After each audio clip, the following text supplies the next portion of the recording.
Hello everyone, welcome to the channel. मेरा नाम है अंकित और आज के इस वीडियो में हम लोग बात करेंगे आरओई वर्सेस आरओसी। इन दोनों रेशियोज के बारे में बात करेंगे। इन दोनों रेशियो के बीच में क्या डिफरेंस है और इनको हम कब यूज़ करते हैं।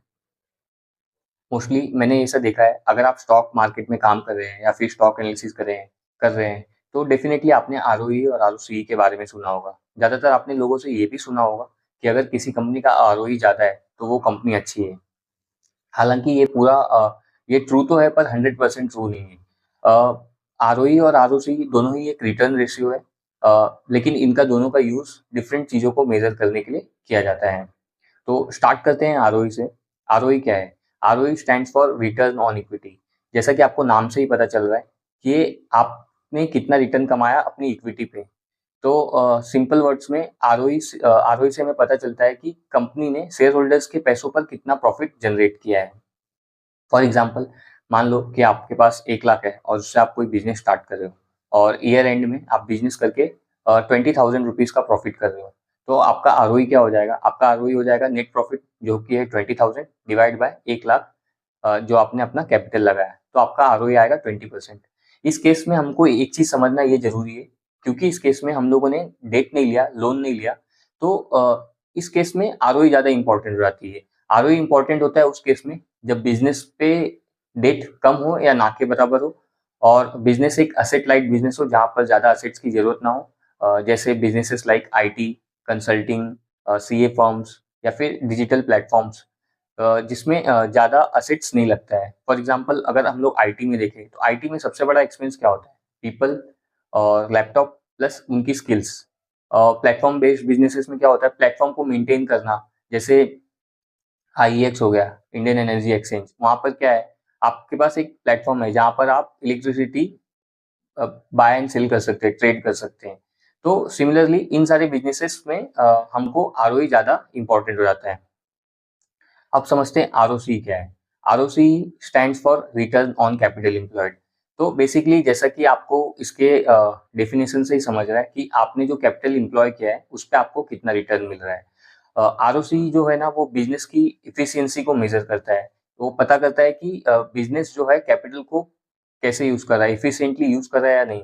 ना कि आरओई की तरह जहाँ पर वो खाली शेयर होल्डर्स के प्रॉफिट को देखता है कि वो शेयर होल्डर्स का प्रॉफिट कितना आ रहा है बिजनेस से। फॉर एग्जाम्पल, अगर आप कोई बिजनेस स्टार्ट कर रहे हैं और उस बिजनेस में आपने लोन भी लिया है और खुद का भी पैसा लगाया है, तो उससे जब जो प्रॉफिट आ रहा है वो खाली आपके पैसे पे प्रॉफिट नहीं आ रहा है। वो प्रॉफिट आपके खुद के पैसे पे प्लस जो आपने लोन लेके बिजनेस में पैसा लगाया है, उन दोनों से आ रहा है। तो आरओसी इंपॉर्टेंट हो जाता है उन बिजनेसेस में जहाँ पर डेट बहुत ज्यादा है बिजनेस में, बिजनेस कैपिटल इंटेंसिव है। जैसे एग्जाम्पल के लिए manufacturing businesses, infrastructure business, construction business और अपना यूटिलिटी हो गया, टेलीकॉम हो गया। इन सारे सेक्टर्स में कैपिटल अपफ्रंट लगता है और ज़्यादा लगता है। तो इन सब बिजनेसेस को आपको एनालाइज करना है तो आपको आरओसी एक बेटर पिक्चर देता है। फॉर एग्जाम्पल, अगर मैं आपको बताऊं, मान लो कि आप एक बिजनेस स्टार्ट करते हो, आपके पास खुद का 10 लाख है और आपने 10 लाख रुपया किसी बैंक से लोन लिया है। तो आपने टोटल कैपिटल कितना लगाया बिजनेस में? 20 लाख। और आप 1 साल के बाद 4 लाख रुपए का प्रॉफिट करते हैं। तो आप मुझे बताइए कि आप अपने बिजनेस का परफॉर्मेंस कैसे जज करेंगे या मेजर करेंगे? 20 लाख के कैपिटल पे जो आपने लिया है बैंक से 10 लाख, और 10 लाख खुद का, या 10 लाख के खुद के कैपिटल पे? इस केस में अगर आप 10 लाख को लेके कैलकुलेट करते हैं तो आपका आरओई जो है वो 40% आ जाएगा। पर ये पूरा सच नहीं है। क्यों? क्योंकि आपका जो बिजनेस है वो उसमें 40 लाख इसलिए आया क्योंकि आपने बैंक से लोन भी लिया है। तो आरओई जो है अगर ज्यादा है लेकिन डेट भी ज्यादा है, तो ये एक मतलब अच्छा कॉम्बिनेशन नहीं है। क्योंकि आरओई आपका बढ़ सकता है अगर आपके बिजनेस में डेट ज्यादा है, और ये आरओई आपको मतलब क्लियर पिक्चर नहीं देगा, पर आरओसी आपको क्लियर पिक्चर देगा। तो आरओसी से जब आप कैलकुलेट करोगे तो आपका जो रिटर्न है वो 20 लाख पे कैलकुलेट होके कम हो जाएगा। तो इसीलिए आरओसी ज्यादा इंपॉर्टेंट हो जाता है इन सब केसेस में। फाइनली, अगर बिजनेस असेट लाइट है और बिजनेस पे डेट कम है तो आरओई एक अच्छा मेजर होगा उस बिजनेस को जज करने के लिए। और अगर बिजनेस कैपिटल इंटेंसिव है और बिजनेस पे डेट बहुत ज्यादा है तो उस केस में आरओसी हमको एक बेटर पिक्चर देगा। तो आप डेफिनेटली बिजनेस को समझ के इन दोनों रेशियोज को सही तरीके से यूज कर सकते हैं।